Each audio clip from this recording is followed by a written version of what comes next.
O filho do milionário chorava sem parar. O pai tentava de tudo, mas nada funcionava, até que a garçonete se abaixou na altura dele, disse apenas 6 palavras, e ele a abraçou como se fosse sua mãe. Apoie o canal deixando seu like e comentário e vamos para a nossa história. Ricardo Alvarenga nunca imaginou que um jantar de negócios pudesse desmoronar daquela forma. Sentado à mesa principal do Terraço Paulista, um dos restaurantes mais exclusivos da cidade, ele tentava manter a compostura enquanto apresentava os números do último trimestre para 3 investidores japoneses. A luz dourada dos lustres de cristal refletia nos talheres de prata e o murmúrio discreto das conversas ao redor criava uma atmosfera de elegância controlada. Tudo deveria estar perfeito. Tudo estava planejado, mas Miguel, seu filho de 5 anos sentado ao lado dele, com um suquinho de laranja intocado, começou a chorar. Não era um choro qualquer.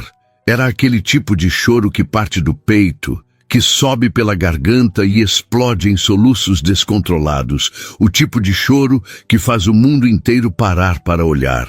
Ricardo sentiu o peso dos olhares se virando para a mesa deles. Os investidores trocaram olhares desconfortáveis. O garçom mais próximo hesitou com a bandeja na mão. E Miguel, pequeno e frágil naquele terno azul marinho que Ricardo insistiu que ele vestisse, escondeu o rosto entre as mãos e chorou como se o mundo estivesse acabando. Ricardo respirou fundo, tentando controlar a frustração que ardia no peito. Não era raiva do filho, era raiva de si mesmo, da situação, da vida que se tornara uma sequência interminável de compromissos e obrigações que ele não sabia mais como equilibrar. Ele se inclinou para o menino, a voz baixa, mais tensa, tentando não chamar mais atenção do que já haviam chamado. Miguel, para! Por favor, para de chorar. O menino não respondeu. Continuou chorando, os ombros estreitos tremendo, os dedos pequenos apertados contra o rosto. Ricardo olhou ao redor, procurando alguma solução rápida, qualquer coisa que pudesse interromper aquele momento constrangedor. Os investidores já estavam se levantando, murmurando desculpas educadas em inglês entrecortado. Ele tentou segurá-los com palavras apressadas, promessas de retomar a conversa mais tarde, mas eles já estavam saindo. E Ricardo sabia que aquela oportunidade de fechar o negócio tinha ido embora junto com eles. Ele voltou a atenção para Miguel, a frustração dando lugar a um cansaço profundo que ele carregava fazia anos. O que foi? O que você quer? Miguel apenas chorou mais alto. Ricardo passou a mão pelos cabelos, sentindo o aperto no peito que vinha sempre que se via naquela situação. Ele não sabia o que fazer. Nunca sabia. Desde que Beatriz morrera 5 anos atrás, no parto que deveria ter trazido apenas alegria, Ricardo se perdera. Ele se jogara no trabalho com uma intensidade que beirava a obsessão, construindo um império empresarial como se cada contrato assinado, cada negócio fechado, pudesse preencher o vazio que ela deixara. Mas Miguel estava ali, lembrando-o todos os dias de que ele não era apenas um empresário, era pai, e estava falhando miseravelmente. Foi quando ela apareceu. Ricardo nem percebeu a aproximação dela no começo. Estava ocupado demais, tentando acalmar Miguel, oferecendo suquinho, prometendo sorvete, qualquer coisa. Mas então, uma voz suave, feminina, cortou o caos ao redor deles. Com licença. Ricardo levantou os olhos e viu uma garçonete se agachando na altura de Miguel. Ela tinha cabelos loiros presos num coque baixo, o uniforme impecável do restaurante, e nos olhos claros havia algo que ele não conseguia definir. Não era pena, não era julgamento, era compreensão. Ela não tocou no menino, não tentou distraí-lo com truques ou palavras vazias, apenas ficou ali na altura dele, esperando. E então, com uma voz tão baixa que Ricardo quase não ouviu, ela disse 6 palavras. Ele só precisa de uma mãe. O impacto daquelas palavras foi instantâneo. Miguel parou de chorar. Não aos poucos. De repente, como se alguém tivesse apertado um botão e interrompido o choro no meio. Ele levantou o rosto molhado de lágrimas e olhou para a garçonete com aqueles olhos castanhos que Ricardo conhecia tão bem, os mesmos olhos de Beatriz. E então Miguel fez algo que partiu o coração de Ricardo. Ele se jogou nos braços dela. A garçonete não hesitou. Ela o abraçou, apertando o menino contra o peito com uma ternura que Ricardo não via, fazia tanto tempo que quase esquecera como era. Miguel enterrou o rosto no pescoço dela, os bracinhos pequenos apertados ao redor do pescoço dela, e murmurou algo baixinho que Ricardo não conseguiu ouvir, mas ela ouviu, e seus olhos se encheram de lágrimas. Ricardo ficou paralisado. Não conseguia se mexer, não conseguia falar, apenas observava, sentindo algo se despedaçar dentro dele. Aquilo era o que Miguel precisava. Não de promessas de sorvete, não de brinquedos caros ou viagens de fim de semana. Ele precisava de alguém que o abraçasse daquele jeito, de alguém que o visse, de uma mãe. E Ricardo não tinha como dar isso a ele. A garçonete ergueu os olhos para Ricardo por cima da cabeça de Miguel, e naquele olhar havia uma pergunta silenciosa. Ricardo não soube o que responder. Ele apenas desviou o olhar, sentindo a garganta apertar, sentindo o peso de 5 anos de ausência emocional despencando sobre ele de uma vez.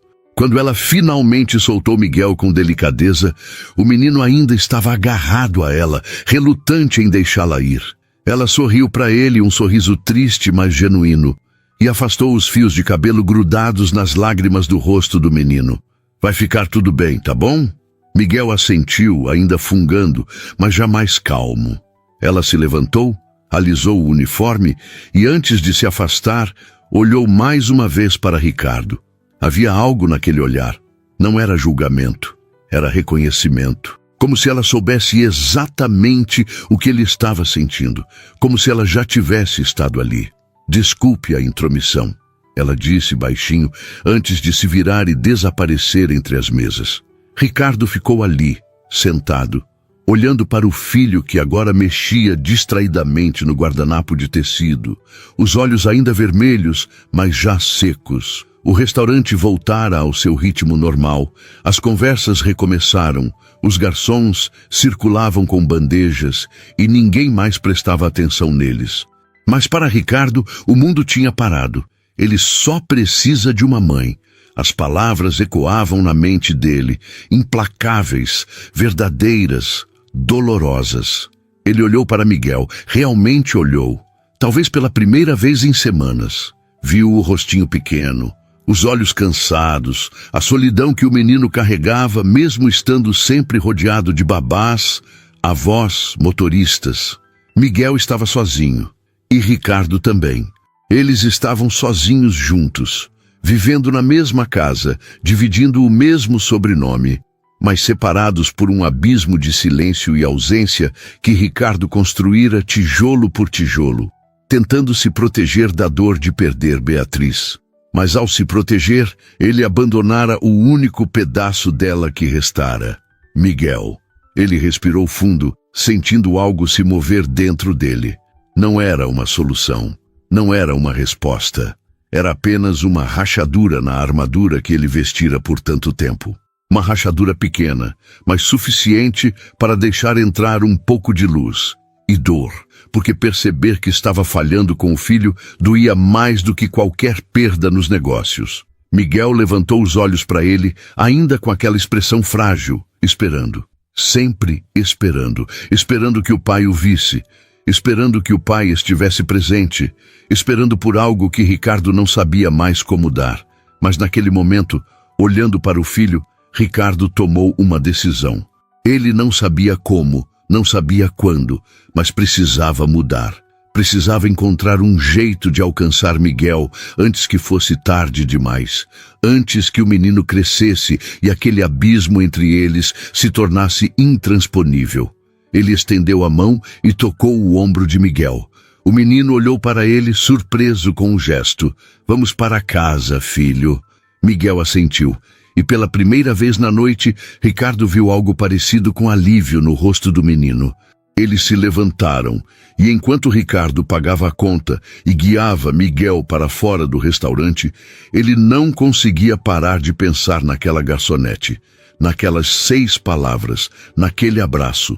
Ele não sabia quem ela era, não sabia o que a levara a se aproximar deles daquele jeito, mas algo nela tocara não apenas Miguel, tocara ele também. E enquanto o carro deslizava pelas ruas iluminadas de São Paulo, Miguel adormecido no banco de trás, Ricardo olhou pela janela e fez uma promessa silenciosa. Ele ia mudar, ia encontrar um jeito de ser o pai que Miguel precisava, mesmo que isso significasse enfrentar tudo aquilo que ele vinha fugindo por 5 anos.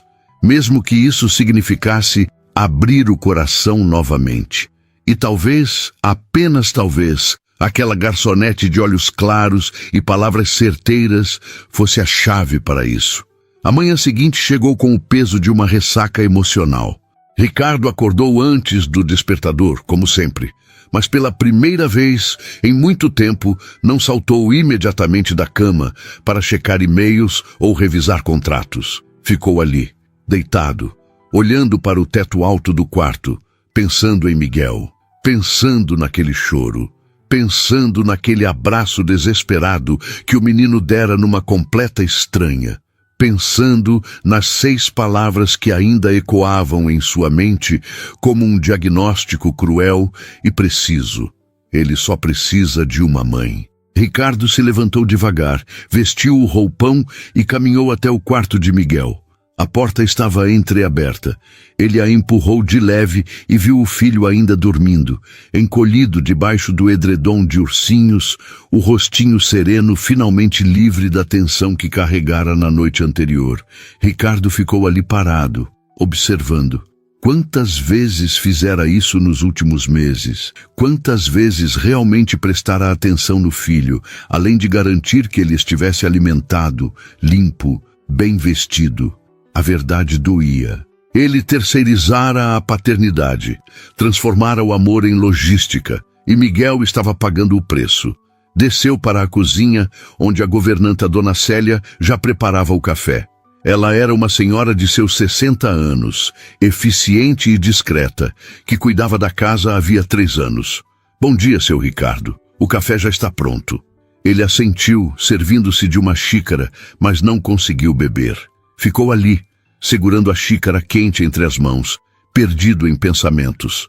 Dona Célia o observou de soslaio enquanto cortava frutas. O senhor está bem? Ele hesitou. Não era de se abrir com funcionários. Nunca fora. Mas algo naquela manhã era diferente. Dona Célia, ele começou, a voz mais baixa do que pretendia. Você acha que eu sou um bom pai? A mulher parou o que estava fazendo. Virou-se para ele, surpresa com a pergunta. O senhor ama o Miguel. Isso eu sei. Não perguntei se eu amo. Perguntei se sou bom pai. Ela secou as mãos no avental, escolhendo as palavras com cuidado. O senhor trabalha muito. Sempre trabalhou. Mas o menino sente falta do senhor. Sente falta de quê? De tudo, seu Ricardo. De conversar, de brincar, de ter o pai por perto. Não só de nome. As palavras dela confirmavam o que Ricardo já sabia, mas ouvir em voz alta tornava tudo mais real, mais inegável. Ele tomou um gole do café, que agora estava amargo na boca. Preciso mudar isso. Dona Célia deu um sorriso triste. O senhor sempre diz isso, mas dessa vez Ricardo sabia que era diferente. Porque dessa vez ele vira o filho nos braços de uma estranha, buscando nela o que não encontrava em casa, e aquilo o despedaçara. Quando Miguel desceu para o café da manhã, ainda de pijama e com os olhos sonolentos, Ricardo estava esperando. Não com o laptop aberto ao lado do prato como de costume, não com o celular na mão respondendo mensagens urgentes, apenas esperando. Bom dia, filho. Miguel piscou, surpreso de ver o pai ainda ali àquela hora. Geralmente Ricardo já tinha saído quando ele acordava. Bom dia, papai. Vem cá. Senta aqui do meu lado. O menino obedeceu, subindo na cadeira ao lado do pai.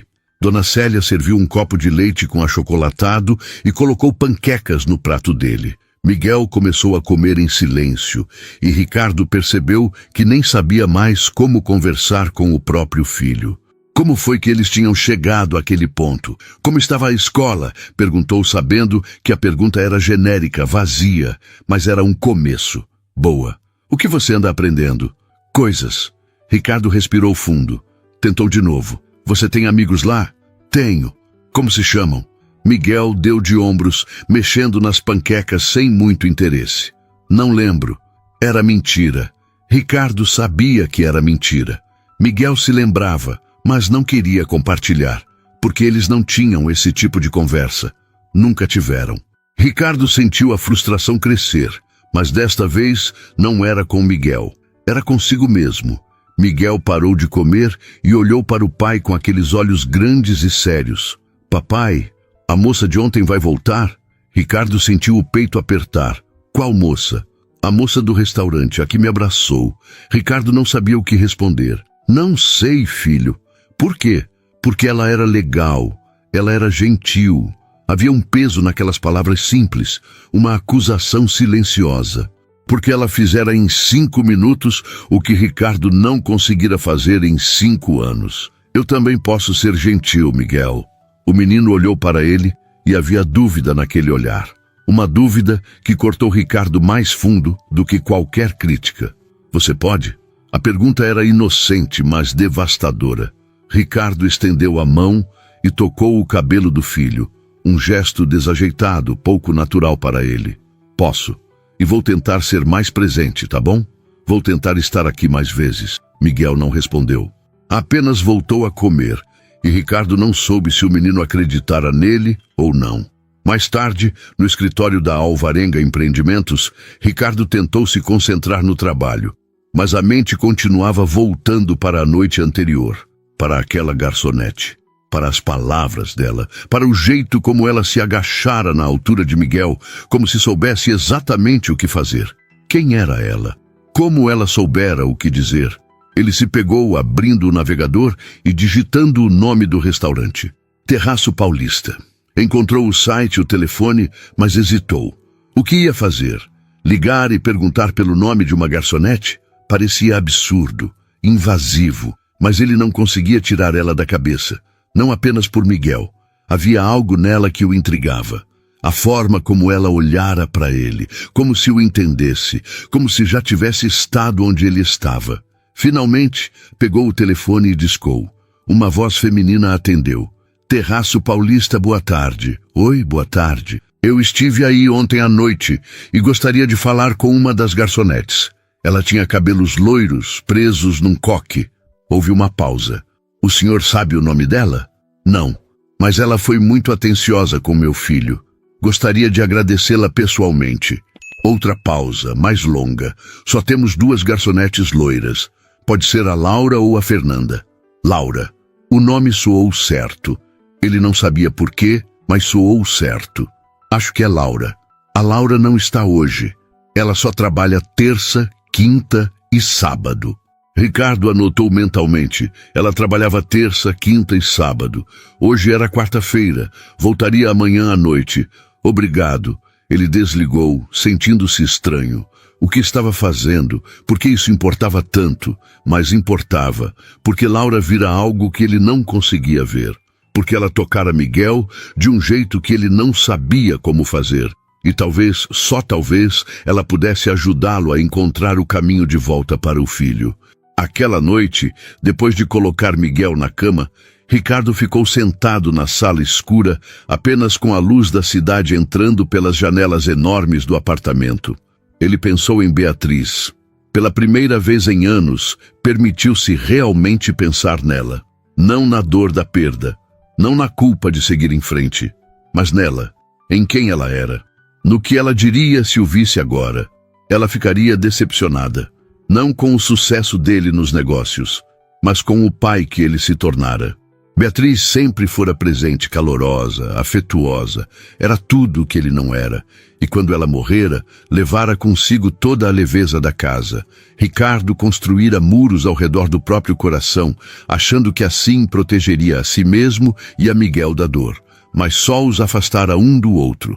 Ele pegou o celular e abriu a galeria de fotos. Tinha centenas de fotos de Miguel, mas quase nenhuma deles juntos. Quase nenhuma em que ele estivesse realmente presente, não apenas ao lado do filho, mas com ele. Precisava mudar isso. Precisava aprender. E talvez, apenas talvez, Laura pudesse ensiná-lo. Não porque ela fosse especial, mas porque ela fizera algo simples que ele esquecera como fazer. Ela estivera presente. Na manhã seguinte, Ricardo tomou uma decisão.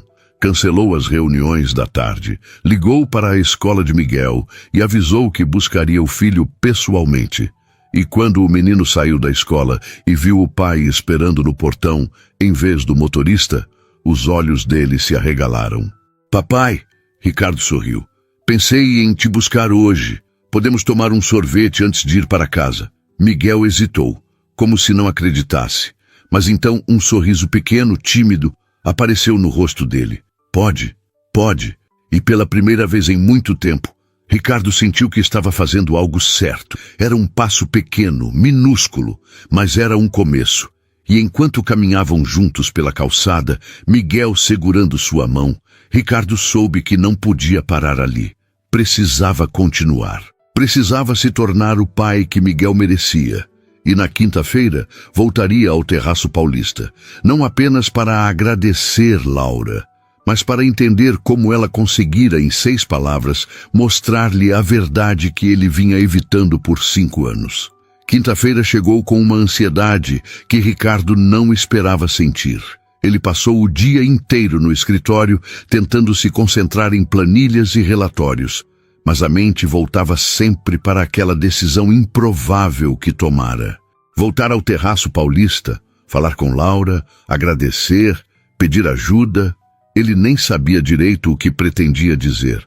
Só sabia que precisava vê-la novamente. Às 18 horas, ele deixou o escritório mais cedo do que o habitual, algo que surpreendeu a secretária. "O senhor tem reunião amanhã às 8, doutor Ricardo." "Eu sei, Mariana, vou revisar tudo em casa." Ela assentiu, mas ele percebeu o olhar curioso. Ricardo Alvarenga não saía cedo. Nunca saía cedo. Mas hoje era diferente. Passou em casa apenas para trocar de roupa e verificar se Miguel estava bem. O menino estava na sala com Dona Célia montando um quebra-cabeça no tapete. Quando viu o pai, levantou os olhos com aquela expressão de surpresa que ainda doía no peito de Ricardo. "Você já voltou?" "Voltei, mas vou sair de novo agora à noite. Tenho um compromisso." Ah, a decepção no rosto de Miguel foi sutil, mas Ricardo a captou. Ele se agachou ao lado do filho, algo que raramente fazia. "Mas amanhã eu volto cedo. A gente pode jantar juntos, só nós dois. Pode ser?"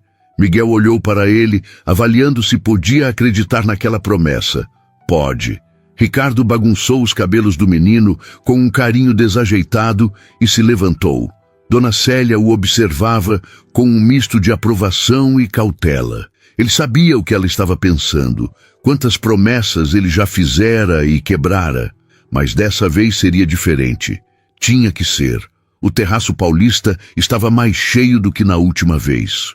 Era quinta à noite, e o restaurante recebia um público variado, desde casais elegantes até pequenos grupos de executivos comemorando negócios fechados. Ricardo pediu uma mesa discreta, perto da janela, de onde conseguia observar o salão sem chamar atenção. O maître o reconheceu imediatamente. "Boa noite, Sr. Alvarenga. É um prazer tê-lo conosco novamente." Ricardo apenas assentiu, sentindo-se estranhamente deslocado. Não estava ali para fechar negócios. Não estava ali por obrigação.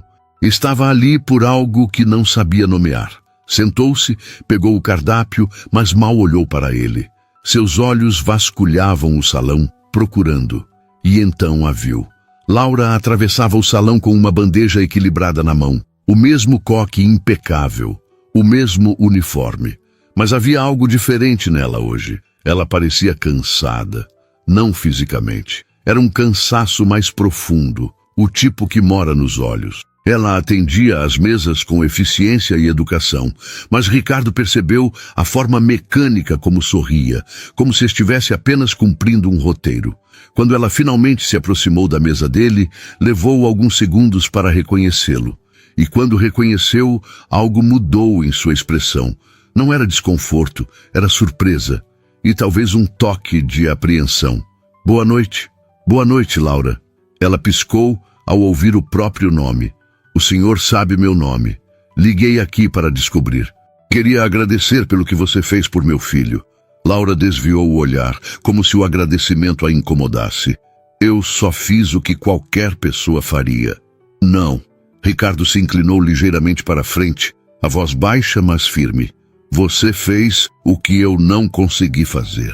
Ela ficou em silêncio por um momento, segurando a bandeja vazia contra o corpo. O clima entre eles era estranho, carregado de algo não dito. Seu filho está bem? Perguntou ela finalmente. Está. Melhor do que estava naquela noite, pelo menos. Laura assentiu, mas não sorriu.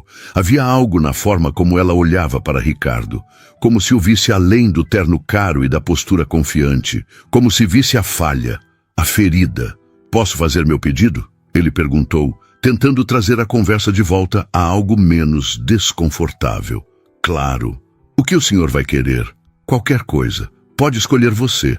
Ela ergueu as sobrancelhas, surpresa. Eu? Confio no seu gosto. Laura hesitou, mas então anotou algo no bloquinho. Vou trazer o prato do dia, então. E algo para beber. Água está bom. Ela se afastou e Ricardo ficou ali, sentindo-se ridículo. O que estava fazendo? Por que aquilo importava tanto? Mas importava. Porque Laura tocara em algo que ele escondia há anos. Quando ela voltou com a refeição, Ricardo a observou colocar o prato à sua frente com cuidado. Ela se virou para ir embora, mas ele a chamou. Laura. Ela parou, virando-se apenas o suficiente para encará-lo. Sim? Posso te fazer uma pergunta? Ela hesitou. Depende da pergunta. Como você sabia? O que dizer para ele? Laura respirou fundo, como se estivesse decidindo se deveria ou não responder. Finalmente ela disse, a voz baixa, eu também tenho uma filha. Tinha. O tempo verbal a corrigiu sozinha, e Ricardo viu a dor cruzar o rosto dela. Tinha. Não vejo ela há 3 anos. Perdi a guarda. O silêncio que se instalou entre eles foi pesado. Ricardo não esperava aquilo. Não esperava que Laura carregasse uma dor tão semelhante à que ele via em Miguel. Sinto muito. Ela deu de ombros, mas o gesto não escondia a mágoa. Eu cometi erros. Paguei por eles. E agora vivo com isso. Quantos anos ela tem? 8. Ricardo imaginou uma menina de 8 anos. Imaginou Laura tentando vê-la e não conseguindo. Imaginou a dor daquilo. Você tentou recuperar a guarda? Todos os dias. Mas o pai dela tem dinheiro, tem advogados, tem influência. E eu tenho dívidas e 2 empregos. O sistema não foi feito para pessoas como eu. Havia uma amargura naquelas palavras, mas também resignação. Laura aprendera a conviver com a injustiça. E talvez por isso soubera exatamente o que dizer para Miguel. Porque ela conhecia a falta, a ausência, a dor de querer algo que não pode ter. Por isso você se aproximou dele, Ricardo disse, não como pergunta, mas como constatação. Porque viu nele algo que conhece. Laura olhou para ele e pela primeira vez Ricardo viu lágrimas nos olhos dela. Não queria que ele crescesse sentindo o que eu sinto. Não queria que ele se acostumasse com a falta, porque quando você se acostuma, é pior. Você para de esperar, para de acreditar. E uma criança não deveria viver assim. As palavras dela atingiram Ricardo com força, porque era exatamente isso que estava acontecendo com Miguel. Ele estava se acostumando, estava parando de esperar. E Ricardo era o responsável. Eu não sei como ser o pai que ele precisa, Ricardo confessou, surpreso com a própria vulnerabilidade. Desde que minha esposa morreu, eu me perdi. Me joguei no trabalho porque era mais fácil do que lidar com a dor. E agora meu filho está pagando por isso. Laura secou os olhos rapidamente, recompondo-se. Ela olhou ao redor, verificando se alguém estava prestando atenção na conversa deles. O gerente observava de longe e ela sabia que não podia ficar muito tempo ali. Olha, eu preciso voltar ao trabalho. Mas posso te dizer uma coisa? Ricardo assentiu. Seu filho não precisa de um pai perfeito. Ele só precisa de um pai presente. É simples assim. Não parece simples, porque você está pensando demais. Crianças não querem grandes gestos, querem atenção, querem ser ouvidas, querem saber que importam. E se você conseguir dar isso a ele, já vai estar fazendo mais do que a maioria. Ricardo absorveu cada palavra, sentindo algo se reorganizar dentro dele. Você é sábia. Laura sorriu, mas era um sorriso triste. Sou apenas alguém que aprendeu do jeito mais difícil. Ela se virou para ir embora, mas Ricardo a chamou mais uma vez. Laura, espera. Ela parou. O que você faria se pudesse ver sua filha de novo? A pergunta a pegou desprevenida. Ela ficou em silêncio por um longo momento e quando respondeu, a voz estava embargada. Eu a abraçaria e pediria desculpas por tudo que ela teve que passar por minha causa. E então passaria cada segundo mostrando a ela que eu nunca deixei de amá-la. Ricardo assentiu devagar. E se eu te dissesse que posso ajudar? Laura franziu a testa. Ajudar como? Tenho advogados, bons advogados. Posso colocá-los à sua disposição. Ela recuou um passo, como se a oferta fosse perigosa. Por quê? Você nem me conhece. Porque você me ajudou, mesmo sem saber. E porque ninguém deveria viver separado de alguém que ama. Laura balançou a cabeça, os olhos marejados. Eu não posso aceitar isso. É caridade. Não é caridade. É justiça e é gratidão. Ela ficou parada ali, travada entre a esperança e o medo de acreditar. E Ricardo viu naquele momento o quanto eles eram parecidos. Dois náufragos tentando se manter à tona. Dois corações partidos tentando encontrar um caminho de volta para quem amavam. Pensa no que eu disse, ele murmurou. E se mudar de ideia, me procura. Laura não respondeu. Apenas se afastou, desaparecendo entre as mesas, deixando Ricardo sozinho com seus pensamentos. Ele comeu sem prestar atenção na comida. Pagou a conta generosamente. E quando saiu do restaurante naquela noite, sabia que algo tinha mudado. Não apenas em relação a Miguel, mas em relação a si mesmo. Ele passara 5 anos fugindo, mas agora estava pronto para enfrentar. Ricardo cumpriu a promessa. Na sexta-feira, saiu do escritório às 5 da tarde, algo que chocou não apenas Mariana, mas toda a equipe. Ele passou numa loja de brinquedos no caminho e comprou um jogo de tabuleiro que o vendedor garantiu ser perfeito para crianças de 5 anos. Quando chegou em casa, Miguel estava sentado no sofá assistindo desenhos animados, e a expressão de surpresa no rosto do menino quando viu o pai chegar cedo com um embrulho nas mãos foi tão genuína que Ricardo sentiu o peito apertar. Papai? Oi, filho. Trouxe uma coisa pra gente. Miguel desceu do sofá devagar, como se não confiasse completamente na cena à sua frente. O que é? Um jogo. Pensei que a gente podia jogar juntos antes do jantar. Os olhos do menino se iluminaram, mas ainda havia cautela ali. De verdade?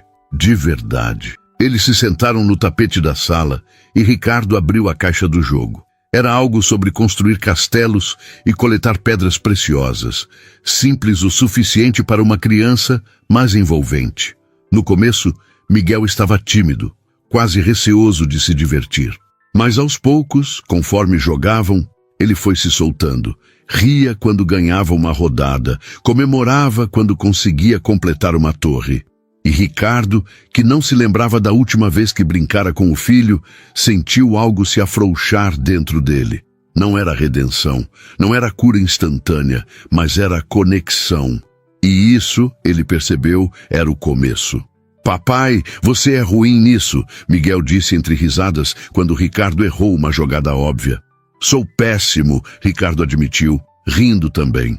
Você vai ter que me ensinar. Eu ensino. O menino estava radiante, e naquele momento Ricardo viu um lampejo da criança que Miguel poderia ser se tivesse mais momentos assim, se tivesse um pai presente. Eles jantaram juntos, apenas os dois, e pela primeira vez em muito tempo, a conversa fluiu. Miguel contou sobre a escola, sobre o colega que sempre trazia figurinhas diferentes, sobre a professora que cantava músicas engraçadas, e Ricardo ouviu. De verdade, ouviu. Não com a mente dividida entre e-mails e planilhas, mas presente, ali, naquele momento. Quando colocou Miguel na cama, o menino segurou sua mão antes que ele saísse. Papai? Sim. Você vai embora de novo amanhã? A pergunta era simples, mas carregada de medo. Medo de que aquilo fosse temporário. Medo de que Ricardo voltasse a desaparecer. Vou trabalhar amanhã de manhã, Ricardo disse com honestidade. Mas volto na hora do almoço. A gente pode fazer alguma coisa juntos à tarde. O que você acha? Miguel pensou por um momento. Podemos ir no parque? Podemos. O sorriso que iluminou o rosto do menino valeu mais do que qualquer contrato milionário que Ricardo já assinara. Ele beijou a testa de Miguel, algo que não fazia havia meses, e apagou a luz do quarto. No corredor, Dona Célia o esperava com um sorriso discreto. O senhor está diferente. Estou tentando. Está conseguindo. No sábado, Ricardo levou Miguel ao Parque Ibirapuera. Fazia sol, e o parque estava cheio de famílias, crianças correndo, pessoas fazendo piquenique. Miguel correu à frente animado e Ricardo o seguiu, sentindo-se estranhamente leve. Eles andaram de bicicleta alugada, tomaram sorvete e Ricardo deixou Miguel brincar no playground sem pressa, sem ficar checando o relógio a cada 5 minutos. Foi durante aquele passeio que Ricardo percebeu o quanto tinha perdido. Não apenas meses ou anos, mas momentos, pequenos momentos que nunca voltariam. Miguel aprendendo a andar, dizendo as primeiras palavras, descobrindo o mundo. Ricardo estivera fisicamente presente em alguns desses momentos, mas mentalmente ausente. E agora, olhando o filho subir no escorregador com os olhos brilhando de alegria, ele jurou a si mesmo que não perderia mais nada. Quando voltaram para casa no fim da tarde, Miguel estava exausto, mas feliz. Ele adormeceu no carro e Ricardo o carregou até o quarto, deitando-o na cama com cuidado. Ficou ali por um momento, apenas observando o filho dormir, e sentiu algo que não sentia há muito tempo: gratidão. Naquela noite, depois que Miguel adormeceu, Ricardo se sentou no escritório em casa e pegou o telefone. Discou o número do escritório de advocacia que usava para questões corporativas. Alguém atendeu mesmo, sendo sábado à noite. Ricardo Alvarenga. Preciso falar com o doutor Henrique. É urgente. Alguns minutos depois, o advogado estava na linha. Ricardo, o que aconteceu? Preciso que você cuide de um caso para mim. Caso corporativo. Não, guarda de menor. Houve uma pausa surpresa. Você tem outro filho? Não é meu filho. É de uma conhecida. Ela perdeu a guarda injustamente. E quero que você reverta isso. Ricardo, isso não é minha área. Eu sei. Mas você conhece quem trabalha com isso. Os melhores. Quero que você monte uma equipe e cuide disso pessoalmente. Henrique hesitou. Isso vai custar caro. Não me importo com o custo. Me importo com o resultado. Qual o nome dela? Laura. Ricardo fez uma pausa, percebendo que não sabia o sobrenome dela. Trabalha no Terraço Paulista. Vou conseguir as informações completas e te passo. Henrique suspirou, mas Ricardo ouviu a curiosidade na voz dele. Tudo bem, vou começar a investigar. Mas, Ricardo, posso perguntar por que você está fazendo isso? Porque ela me mostrou algo que eu precisava ver, e porque todo mundo merece uma segunda chance. Depois de desligar, Ricardo ficou sentado no silêncio do escritório, pensando. Ele sabia que estava se envolvendo em algo que talvez não devesse. Laura era praticamente uma estranha, mas ao mesmo tempo, ela não era. Ela tocara em algo profundo nele, mostrara a verdade sem filtros e, de certa forma, salvara não apenas Miguel naquela noite, mas ele também. Na segunda-feira, Ricardo voltou ao Terraço Paulista. Não avisou que iria. Simplesmente apareceu no horário do almoço, pediu uma mesa e esperou. Laura o viu antes mesmo de chegar à mesa dele. Ele percebeu pela forma como ela parou no meio do salão, como se estivesse decidindo se deveria ou não atendê-lo. Mas então ela veio. Você de novo, ela disse, tentando soar casual, mas Ricardo percebeu a tensão. Eu de novo. O que vai querer hoje? Conversar. Laura olhou ao redor, verificando se o gerente estava por perto. Não posso ficar conversando durante o expediente. Eu sei. Só queria te dar uma informação. Ela cruzou os braços, defensiva. Que informação? Contratei um advogado para você. O rosto dela se fechou imediatamente. Eu disse que não quero caridade. Não é caridade, Laura. É justiça. E você merece ter sua filha de volta. Você não me conhece. Não sabe se eu mereço ou não. Eu sei o suficiente. Sei que você ama sua filha. Sei que está lutando sozinha há 3 anos. E sei que ninguém deveria ter que lutar sozinho. Laura desviou o olhar. E Ricardo viu as lágrimas se formando nos olhos dela. Ela estava travando uma batalha interna entre o orgulho e a esperança. Por que você está fazendo isso? Perguntou ela, a voz trêmula. Porque você me ajudou. E porque eu posso. E porque está certo. Ela balançou a cabeça, as lágrimas finalmente caindo. Eu não sei o que dizer. Diga que vai aceitar. Diga que vai deixar alguém te ajudar. Laura ficou em silêncio por um longo momento. E então, finalmente, assentiu. Tá bom, mas com uma condição. Qual? Isso não é dívida. Não vou te dever nada. Ricardo sorriu. Combinado. Ela secou os olhos rapidamente, tentando se recompor. O gerente estava olhando. Preciso voltar ao trabalho. Eu sei. Meu advogado vai entrar em contato com você essa semana. Dá todas as informações que ele pedir. Ele é bom, muito bom. Laura assentiu de novo, ainda visivelmente abalada. Obrigada. De nada. E Laura? Ela parou antes de se afastar. Sim? Obrigado você. Por me mostrar o que eu estava perdendo. Ela não respondeu. Apenas deu um sorriso pequeno, quase imperceptível, e se afastou. Ricardo ficou ali, terminando o almoço, sentindo algo estranho e bom. Não era redenção. Ainda não. Mas era movimento. Era mudança.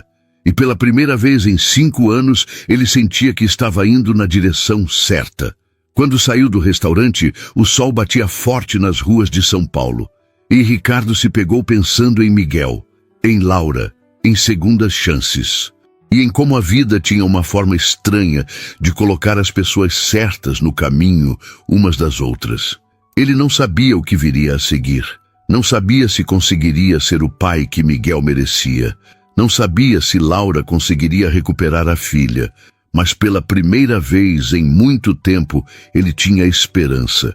E às vezes, esperança era tudo que alguém precisava para começar de novo. As semanas que se seguiram trouxeram mudanças que Ricardo nunca imaginou possíveis. Ele reestruturou a agenda, delegou mais tarefas e pela primeira vez em 5 anos, colocou Miguel como prioridade. Não foi fácil. Houve reuniões que precisou desmarcar, contratos que teve que negociar por videoconferência, noites em que voltava para casa exausto, mas ainda assim sentava-se ao lado do filho para ouvir sobre o dia dele. E a cada pequeno gesto, a cada conversa, a cada risada compartilhada, o abismo entre eles diminuía. Miguel florescia. As professoras comentaram a mudança. O menino estava mais participativo, mais alegre, mais presente. E Ricardo, por sua vez, descobriu um lado de si mesmo que pensava ter perdido. A capacidade de se importar com algo além dos números e das metas. Enquanto isso, o processo de Laura avançava. Dr. Henrique montara uma equipe afiada e em menos de 2 semanas já tinham reunido documentação suficiente para entrar com uma petição de revisão de guarda. Ricardo acompanhava tudo de perto, não por controle, mas por genuíno interesse. Ele queria que Laura tivesse o final feliz que ele mesmo estava construindo com Miguel. Numa quinta-feira à noite, 3 semanas após o primeiro encontro no restaurante, Ricardo voltou ao Terraço Paulista. Não para jantar, mas para dar notícias. Laura estava terminando o turno quando o viu entrar. Ela se aproximou com uma expressão cansada, mas curiosa. Você virou cliente fixo aqui. Parece que sim. Como você está? Cansada, confusa, esperançosa, tudo ao mesmo tempo. Ricardo sorriu. Tenho novidades? Boas? Muito boas. A audiência foi marcada. Daqui a 2 semanas. Laura ficou pálida. 2 semanas? Ela levou a mão à boca, os olhos arregalados. Eu não estou pronta. Você está. Henrique disse que o caso está sólido e ele não costuma errar. Mas e se eu perder de novo? E se o juiz achar que eu não sou boa o suficiente? Ricardo segurou o olhar dela. Você é boa o suficiente. Você sempre foi. O sistema é que falhou com você. Laura respirou fundo, tentando controlar as emoções. Ele via a luta interna dela, o medo batalhando contra a esperança. Vou estar lá, ele disse, na audiência. Se você quiser. Ela ergueu os olhos surpresa. Por quê? Porque você não precisa passar por isso sozinha. As lágrimas vieram silenciosas e inevitáveis. Laura secou rapidamente, mas não antes que Ricardo visse o quanto aquilo significava para ela. Obrigada, ela murmurou, a voz embargada. Por tudo. Você não precisa agradecer. Preciso sim. Você está mudando minha vida. E você mudou a minha. Eles ficaram em silêncio por um momento, apenas se olhando, e algo passou entre eles. Não era romantismo, era reconhecimento. 2 pessoas quebradas que se encontraram no momento certo quando mais precisavam. O gerente do restaurante se aproximou, interrompendo o momento. Laura, seu turno acabou, pode ir. Ela assentiu, pegou a bolsa no vestiário e quando voltou, Ricardo ainda estava ali. Posso te dar uma carona? Ela hesitou. Eu pego o ônibus. Eu sei, mas hoje não precisa. Laura olhou para ele, avaliando, e então concordou. Tá bom. O carro de Ricardo estava estacionado ali perto. Ele abriu a porta para ela e Laura entrou, sentindo-se estranha naquele ambiente de couro macio e tecnologia. Era um mundo completamente diferente do dela. Onde você mora? No Jardim São Paulo. É longe. 1 hora de ônibus. Mais ou menos. Ricardo programou o GPS e começou a dirigir. O silêncio no carro era confortável, mas carregado de coisas não ditas. Foi Laura quem quebrou o silêncio. Como está o Miguel? Ele perguntou por mim? Perguntou. Várias vezes. Ricardo sorriu, lembrando das perguntas insistentes do filho. Ele te chama de moça bonita do restaurante. Laura riu, um som genuíno que iluminou o interior do carro. Ele é um doce. É, e está melhor, muito melhor. Desde aquela noite eu mudei. Estou tentando ser o pai que ele precisa. E está conseguindo? Ricardo pensou por um momento. Estou no caminho. Ainda erro muito. Ainda tenho dias em que o trabalho toma conta. Mas agora eu percebo. Agora eu corrijo. E isso já é diferente. Laura olhou pela janela, observando as luzes da cidade passarem. Você sabe que a maioria das pessoas não muda, né? Muita gente simplesmente aceita que é assim e segue em frente. Eu não posso aceitar. Não depois do que você disse. Não depois de ver meu filho nos braços de uma estranha, porque não encontrava isso em mim.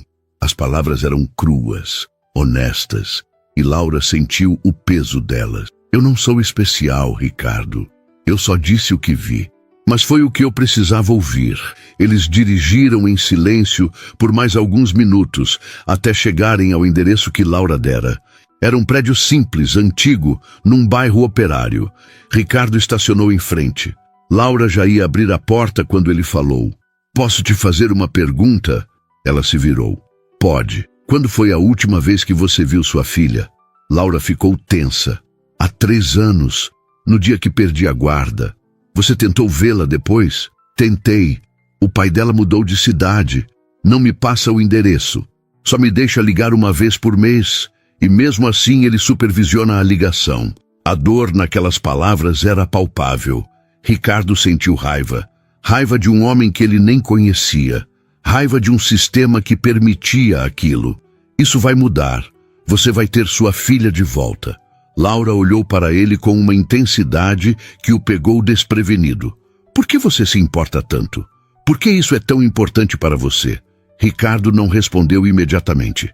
Ele olhou para as próprias mãos no volante, buscando as palavras certas. Porque eu quase perdi meu filho. Não legalmente, mas emocionalmente. E se você não tivesse aparecido naquela noite, eu teria perdido ele completamente. E ele teria crescido me odiando. Ou pior, sendo indiferente. E eu não teria culpa de mais ninguém além de mim mesmo. Laura entendeu. Ela via agora que não era apenas sobre ajudá-la. Era sobre redenção. Sobre Ricardo tentar consertar no mundo de outra pessoa o que quase destruíra no próprio. Você é um bom homem, Ricardo. Ele balançou a cabeça. Estou tentando ser. Laura abriu a porta, mas antes de sair, se virou mais uma vez. Quer subir? Tomar um café? A oferta o surpreendeu. Não é tarde? Nunca é tarde para um café. E acho que você merece conhecer um pouco mais de quem está ajudando. Ricardo desligou o carro e a seguiu. O prédio não tinha elevador. Eles subiram 3 lances de escada até um apartamento pequeno, no 3º andar. Laura abriu a porta e Ricardo entrou num espaço apertado, mas organizado. Sala e cozinha integradas, um sofá velho mas limpo, uma mesinha de centro com revistas empilhadas. Nas paredes, fotos, muitas fotos. E em todas elas, uma menina de cabelos castanhos e sorriso largo. Laura seguiu o olhar dele. É a Helena, minha filha. Ela é linda. É a coisa mais bonita que já fiz na vida. Laura foi até a cozinha e começou a preparar café. Ricardo ficou na sala olhando as fotos. Helena bebê. Helena dando os primeiros passos. Helena com um bolo de aniversário na frente. Em todas, Laura estava junto, sorrindo, viva de um jeito que ele não via nela agora. O que aconteceu? Ele perguntou sem rodeios. Laura parou de mexer o café por um momento. Eu era jovem, 22 anos quando ela nasceu. O pai dela era mais velho, bem-sucedido, charmoso. Eu achei que era amor, mas era controle. Quando tentei sair, ele usou tudo contra mim. Minhas dívidas, meus empregos instáveis, meu histórico. E o juiz acreditou nele. Acreditou que eu não tinha condições de cuidar dela. Ricardo sentiu o estômago revirar. E você tentou lutar. Tentei, mas sozinha, sem advogado decente, sem recursos. Perdi. E desde então estou juntando dinheiro, trabalhando, tentando me estruturar para tentar de novo. Mas é difícil. É muito difícil. Ela serviu o café e entregou uma xícara a ele. Eles se sentaram no sofá pequeno, lado a lado. Você vai ganhar dessa vez. Você tem que acreditar nisso. Laura tomou um gole do café. Estou tentando, mas tenho medo. Medo de acreditar e me decepcionar de novo. Ricardo entendeu aquele medo, porque sentira o mesmo quando começou a se abrir para Miguel novamente. O medo de falhar, o medo de não ser suficiente. Mas você não está sozinha agora. Ela olhou para ele e havia algo diferente naquele olhar. Gratidão, sim, mas também algo mais. Algo que nenhum dos dois estava pronto para nomear ainda. Eles conversaram por horas sobre Helena, sobre Miguel, sobre perdas e recomeços, sobre como a vida tinha uma forma cruel de ensinar lições. E quando Ricardo finalmente saiu daquele apartamento pequeno, já passava da meia-noite, ele se sentiu diferente, mais leve, mais humano. No caminho de volta para casa, ele pensou em Beatriz. Pela primeira vez, sem dor paralisante, apenas com saudade suave. E se perguntou se ela estaria orgulhosa dele agora. Se estaria feliz em vê-lo tentando consertar os erros, tentando ser melhor. Quando chegou em casa, foi até o quarto de Miguel. O menino dormia profundamente, abraçado ao ursinho de pelúcia. Ricardo se sentou na beira da cama e apenas observou. E então baixinho murmurou: "Eu prometo, filho, prometo que nunca mais vou te deixar sozinho." O dia da audiência chegou com um céu cinzento sobre São Paulo. Ricardo acordou cedo, vestiu o melhor terno que tinha e antes de sair, passou no quarto de Miguel. O menino ainda dormia, mas Ricardo se agachou ao lado da cama e beijou sua testa. "Hoje é um dia importante, filho. Vou ajudar alguém muito especial a reencontrar quem ela ama." Miguel murmurou algo no sono e Ricardo sorriu. Ele deixou um bilhete na mesinha de cabeceira, algo que começara a fazer recentemente. Volto para o almoço. Te amo, papai. Encontrou Laura na frente do fórum. Ela estava nervosa, as mãos tremendo levemente enquanto segurava a bolsa. Usava um vestido simples, mas elegante, o cabelo solto pela primeira vez desde que ele a conhecera. Estava diferente, mais vulnerável, mais humana. Você está linda, Ricardo disse, e não era bajulação, era verdade. Obrigada, estou morrendo de medo. Eu sei, mas você não está sozinha. Dr. Henrique apareceu instantes depois, acompanhado de uma advogada jovem de sua equipe. Ele cumprimentou Laura com firmeza. Estamos prontos, o caso está sólido. Só preciso que você confie em nós. Laura assentiu, mas Ricardo viu o terror nos olhos dela. Ele tocou seu braço gentilmente. Vai dar certo, tem que dar. A sala de audiências era fria e formal. Laura sentou-se ao lado de Henrique e Ricardo ficou nas cadeiras do fundo como observador. Do outro lado, o ex-marido de Laura, Fernando, estava acompanhado de 2 advogados caros. Ele era exatamente como Ricardo imaginara. Terno impecável, postura arrogante, olhar desdenhoso quando viu Laura. O juiz entrou e todos se levantaram. A audiência começou. Henrique foi cirúrgico. Apresentou documentos que comprovavam a estabilidade financeira de Laura nos últimos anos, cartas de recomendação dos empregadores, laudos psicológicos atestando sua sanidade mental e capacidade parental. E então veio o testemunho de Laura. Ela subiu ao estrado com as pernas tremendo. O juiz pediu que ela se identificasse. Laura Mendes da Silva, 31 anos. A voz dela estava fraca, mas ela respirou fundo e continuou. A advogada de Fernando foi dura, questionou as escolhas de Laura, seu histórico financeiro, os anos de ausência. Laura respondeu cada pergunta com honestidade dolorosa, admitindo seus erros, mas deixando claro que nunca, nem por um segundo, deixara de amar a filha. E então foi a vez de Henrique. Meritíssimo. Esta mulher não perdeu a guarda por ser má mãe. Perdeu porque o sistema privilegia quem tem mais dinheiro. Mas dinheiro não mede amor, não mede dedicação. Laura trabalhou em 2 empregos durante 3 anos, juntando cada centavo, não para luxo, mas para ter condições de ter sua filha de volta. Ela ligou todos os meses, mesmo quando mal conseguia ouvir a voz de Helena do outro lado da linha. Ela nunca desistiu, e isso, meritíssimo, deveria contar. O juiz ouviu em silêncio, e então fez a pergunta que mudou tudo. Senhora Laura, se eu conceder a guarda compartilhada, o que a senhora faria primeiro? Laura não hesitou. Os olhos encheram de lágrimas, mas a voz saiu firme. Eu abraçaria minha filha e pediria desculpas por todos os dias que não estive lá.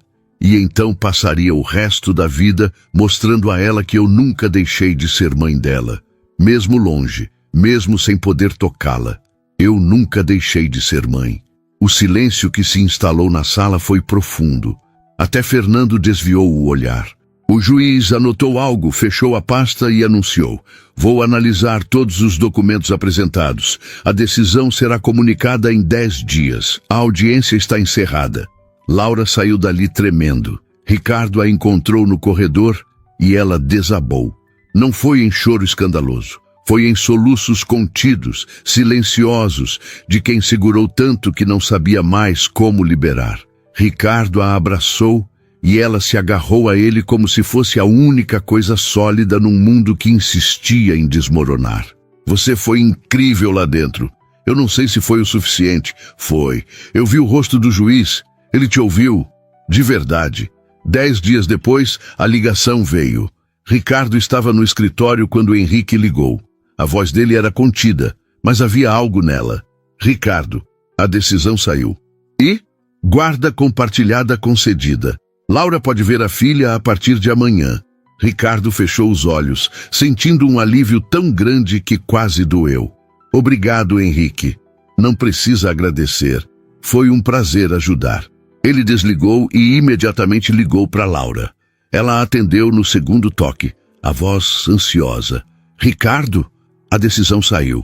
Laura ficou em silêncio. E então, num fio de voz. Você ganhou. Guarda compartilhada. Você pode ver Helena amanhã. O grito que ela deu do outro lado da linha foi de pura alegria. Foi seguido de choro, de risadas, de uma mistura caótica de emoções que Ricardo sentiu até através do telefone. Eu vou ver minha filha. Eu vou ver minha filha. Vai. E vai ser perfeito. Obrigada. Obrigada. Obrigada. A voz dela estava completamente quebrada agora, mas era uma quebra feliz. Não precisa agradecer. Só aproveita cada segundo. Ricardo desligou e ficou ali, sentado, sentindo algo quente se espalhar pelo peito. Ele ajudara alguém a recuperar o que mais amava. E, de certa forma, ao fazer isso, recuperara a si mesmo também. Naquela noite, Ricardo jantou com Miguel. Contou ao filho sobre Laura, sobre Helena, sobre o final feliz que às vezes a vida oferece quando menos se espera. Miguel ouviu tudo com atenção e então perguntou: Papai, a moça bonita vai trazer a filha dela aqui? Por que você quer que ela traga? Porque eu queria conhecer e porque você parece feliz quando fala dela. Ricardo piscou, surpreso com a percepção do filho. Talvez um dia, filho, talvez um dia. No sábado seguinte, Ricardo levou Miguel ao parque. Eles estavam jogando bola quando seu celular tocou. Era Laura. Oi, Laura. Como foi? A voz dela estava radiante. Foi perfeito, Ricardo. Foi tudo o que eu sonhei e mais. Helena me abraçou por tanto tempo que achei que meus braços iam cair. E ela chorou. E eu chorei. E foi a coisa mais linda da minha vida. Ricardo sorriu. Eu estou tão feliz por você. Tem mais uma coisa. O quê? Ela quer te conhecer. Quer conhecer o homem que ajudou a mamãe dela. E eu também queria. Queria que você conhecesse ela. Queria te agradecer de verdade. Ricardo olhou para Miguel, que corria atrás da bola, e então disse: Traz ela para o parque. Agora. Estamos aqui. Sério? Sério. Quero que você e Helena conheçam Miguel. Acho que ele vai gostar de ter uma amiga nova. Meia hora depois, Laura apareceu de mãos dadas com uma menina de cabelos castanhos e olhos curiosos. Helena era exatamente como nas fotos, mas mais viva, mais real.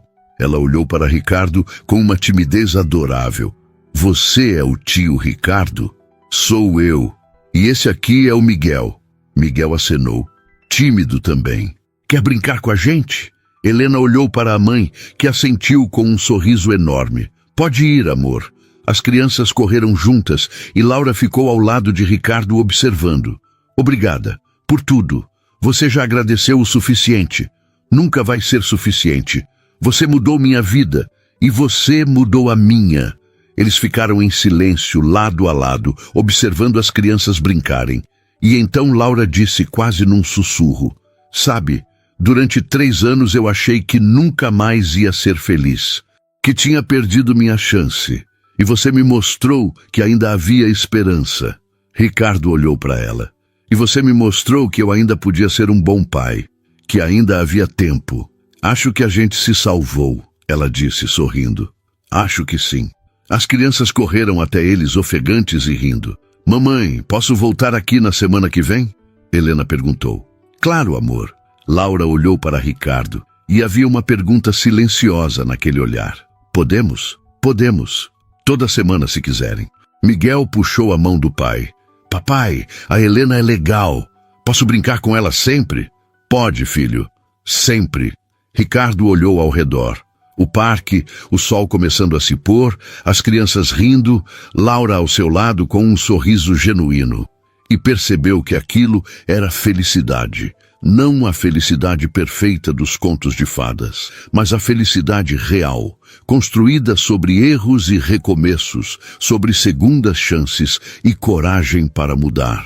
Ele pegou a mão de Miguel com uma mão e, quase sem pensar, segurou a de Laura com a outra. Ela apertou de volta. E ali, naquele parque em São Paulo, 2 famílias quebradas começaram a se reconstruir, juntas. Porque às vezes a pessoa que você ajuda acaba sendo quem te salva também. E às vezes, 6 palavras são suficientes para mudar tudo. Ele só precisa de uma mãe. Mas no final, não era apenas sobre isso. Era sobre presença, sobre amor, sobre nunca desistir de quem se ama. E sobre encontrar nos lugares mais improváveis as pessoas que nos ensinam a ser quem realmente devemos ser.